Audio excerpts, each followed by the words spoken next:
Halo, masih dalam mata kuliah mikroprosesor dan antarmuka dalam sesi pengenalan mikroprosesor. Nah, apa itu sistem mikroprosesor? Ya, sistem adalah gabungan dari beberapa elemen atau komponen yang membangun fungsi tertentu.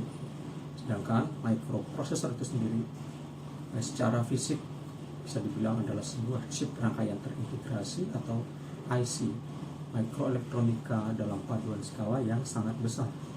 Dan secara fungsi, mikroprosesor didesain bekerja sebagai pelaksana instruksi atau program, pengendali sistem, serta sebagai pusat pengolah data digital atau sering disebut juga Central Processing Unit atau CPU. Ya. Nah, sistem mikroprosesor ini juga merupakan sebuah sistem yang dibangun dari beberapa komponen atau elemen.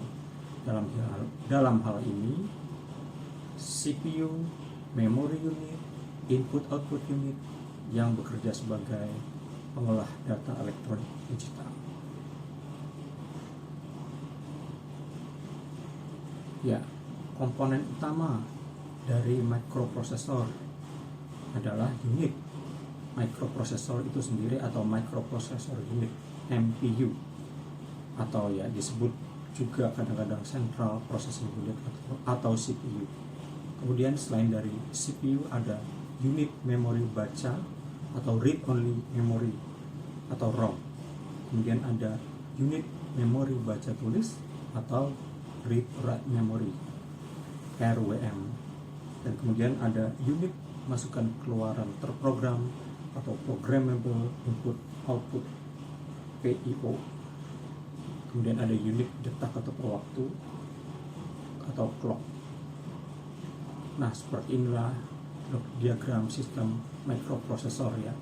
Dari kiri ada clocknya yang mengatur waktu dari sebuah sistem mikroprosesor.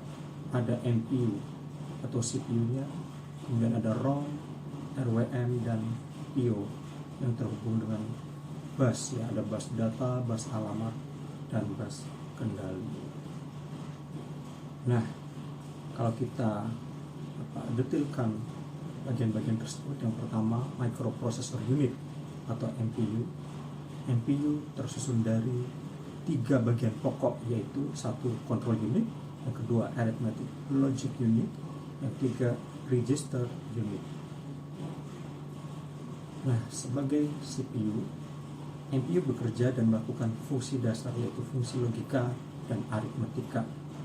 Ya, fungsi logika misalnya AND, OR, XOR, CPL, dan NEC.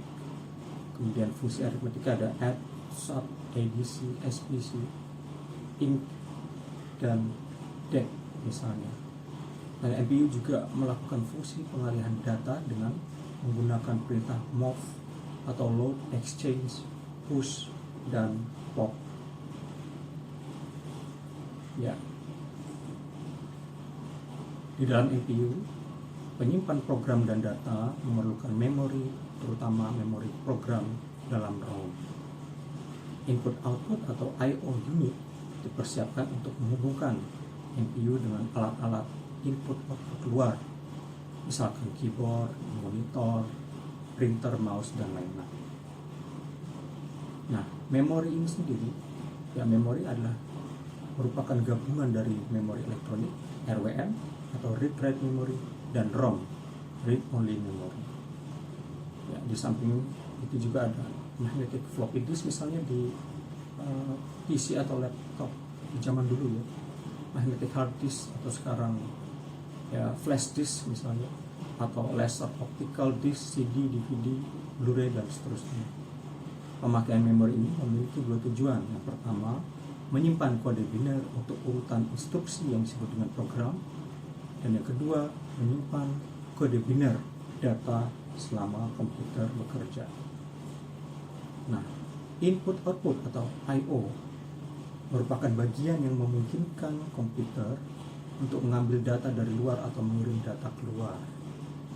Nah, I/O ini juga adalah peripheral semacam keyboard, terminal, video monitor, printer, dan modem yang dihubungkan ke bagian I/O.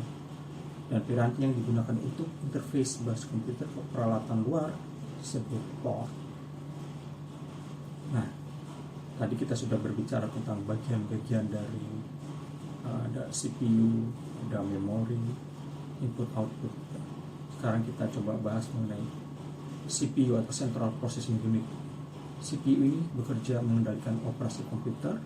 CPU mengambil kode biner instruksi dari memori, kemudian mendecode instruksi tersebut dalam urutan aksi yang sangat sederhana. Nah, CPU terdiri dari Arithmetic Logic Unit atau ALU yang dapat membangun fungsi penjumlahan, add, pengurangan, logika OR and invert atau XOR ya. Nah, CPU juga memiliki register. Salah satu register dari CPU berfungsi sebagai pencacah alamat atau program counter yang digunakan untuk memegang alamat sebuah instruksi atau data berikutnya yang akan diambil dari memori, register umum atau alamat I/O.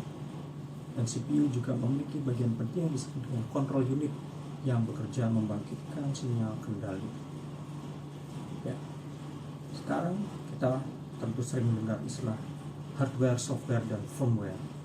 Nah, hardware ini adalah nama atau sebutan perangkat fisik atau perangkat keras rangkaian dari komputer ya. Ada ya casingnya, ada motherboardnya, ada komponen-komponennya yang bisa kita pegang. Sedangkan software merujuk pada pengertian apa yang disebut dengan program yang ditulis untuk komputer. Ini bentuknya program yang tidak ada bentuk fisiknya. Dan kemudian firmware adalah program yang disimpan dalam ROM atau perangkat lain yang dapat menyimpan informasi secara permanen jika power dalam keadaan off atau komputer dimatikan. Terima kasih.